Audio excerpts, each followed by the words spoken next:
Good morning, Bobcats. So today we're going to read this last chapter of the book, and we're going to divide it up into the next three tomorrow and Thursday, and then we'll finish it on Friday. So yesterday's chapter we finished was where Brian Tumpkin came and Fudge was called up onto stage and described somebody in a very funny way, and it happened to be the principal. So chapter 12 is called Tootsie Speaks Out. One morning in May, Fudge woke me. "Hurry up," he said. "You're going to be late for school."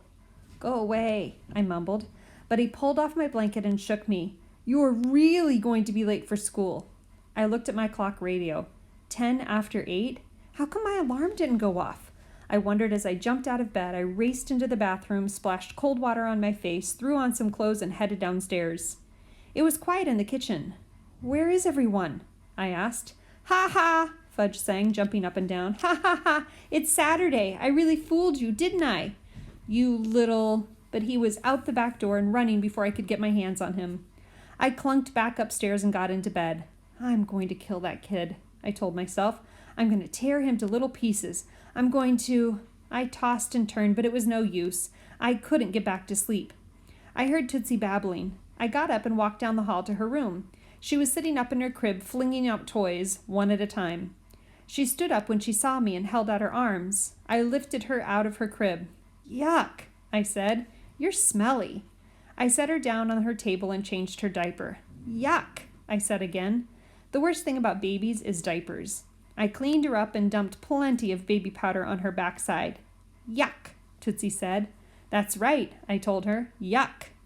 I carried her down to the kitchen, put her in her eye chair, and gave her a bowl of dry cereal to nibble. Fudge peeked in the back door. As soon as he saw me, he took off again, but this time I chased him. When I caught him, I turned him upside down, tossed him over my shoulder, and carried him back to the house. "I'll scream," he said. "You do, and you're dead," I told him. "If you hurt, I'll tell," he said. "Go ahead and tell." I kicked open the kitchen door. When Tootsie saw Fudge upside down, she clapped her hands and laughed. By then, Fudge's face had turned dark red. "Put me down! Put me down!" Fudge cried. "Never!" I said. "It was just a joke," he whined. "Can't you even take a joke?" "Some joke!" Fudge kicked and hollered. "Put me down!" "Say please," I told him. "Please." "Please what?" I asked. "Please put me down." "Say you'll never wake me up on a Saturday morning again." "I'll never wake you up on a Saturday morning again." "Or a Sunday," I added. "Or a Sunday," he repeated. "Or a holiday," I said. "Or a holiday." "Tell me how sorry you are that you did it today," I said. "I'm sorry." "How sorry?" "Very sorry." "Very, very sorry?" I asked. "Yes, very, very, very sorry." I stood him up and watched as the blood drained from his face and his color changed from bright purple to flesh. "Ha ha," he said, wriggling away from me. "I had my fingers crossed behind my back the whole time, so ha ha ha, none of what I said is true." He dashed out the back door again. I shook my head. "Yuck," Tootsie said, and then she tossed her bowl of dry cereal to the floor. "How come you're up so early, Peter?" Mom asked an hour later, as she pulled her robe around her and yawned. "It's a long story," I said. "Well, it certainly is a beautiful day. No point in wasting it." She poured a cup of milk for Tootsie. "Where's Fudgy?" "Outside with Turtle," I said. "He's such an early bird," Mom said. "The early bird catches the worm." Mom nodded and made herself a cup of coffee. I went over to Alex's house. "Let's do something exciting today," I said. "Like what?" Alex said. "That's the problem," I said. "I don't know." "We could dig for worms for Mrs. Mulder," Alex suggested. "No, it's too early for worms. I told her the fattest ones aren't ready until late summer." "Well then, what?" "We have to think," I said. We sat on the sofa watching stupid Saturday morning cartoons for the next hour. I got an idea in the middle of Spider-Man. "How about a picnic?" I said. "It's a perfect day for a picnic." "Where would we have it?" Alex asked. "I don't know." Alex scratched his head. "How about the lake? We could watch the university crew rowing while we have lunch." "Yeah, that's a good idea," I said. "What have you got to eat?" "Probably nothing," Alex said. We both went into the kitchen. "My mother shops on Saturday afternoons." He opened the refrigerator. "I was right," he said, slamming the door. "Nothing." My father shops on Fridays, I said. Let's go see what we have.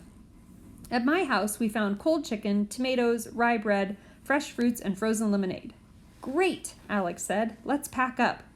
I went to work making sandwiches while Alex fixed a thermos of lemonade.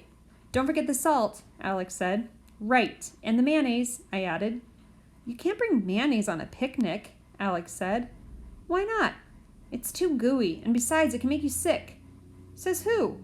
My mother once got food poisoning from eating potato salad on a camping trip, Alex said. But we're not taking potato salad. It was the mayonnaise in the potato salad that did it, Alex said. But we're not going camping, I argued. We're just going to the lake. I don't want any mayonnaise on my food, Alex said. None. Okay, fine, I told him, and I spread mayonnaise on my 2 pieces of bread. And don't forget the salt. I took the salt shaker out of the lunch bag, held it up, and just to make my point, sprinkled some of it onto Alex's head.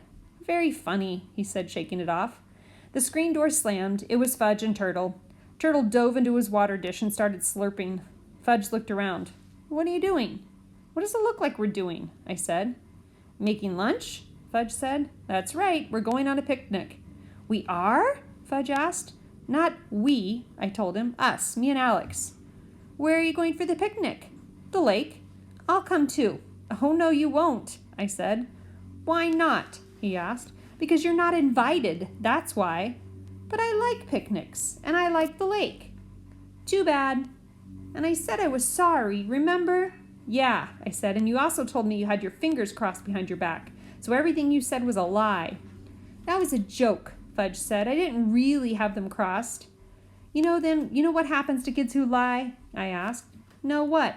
You'll find out. I shoved him out of the way. He ran out back calling, Mommy, Mommy, please can I go to the lake with PETA? No, Mom said. Why not? Because it's too far. There's a lot of traffic on that road. Fudge stomped his feet and yelled, I want to go to the lake. I want to go on a picnic too. When he saw us come outside with our lunch bags, he raced toward me and attached himself to my leg. Take me, take me, take me, he begged. Get lost, I said, kicking my leg free. Call Daniel, count ladybugs, do something. Fudge covered his ears with his hands, opened his mouth, and screamed. He's going to wind up with a sore throat, Alex said. Come on, I said. Let's get out of here. We hopped on our bikes and coasted down the driveway.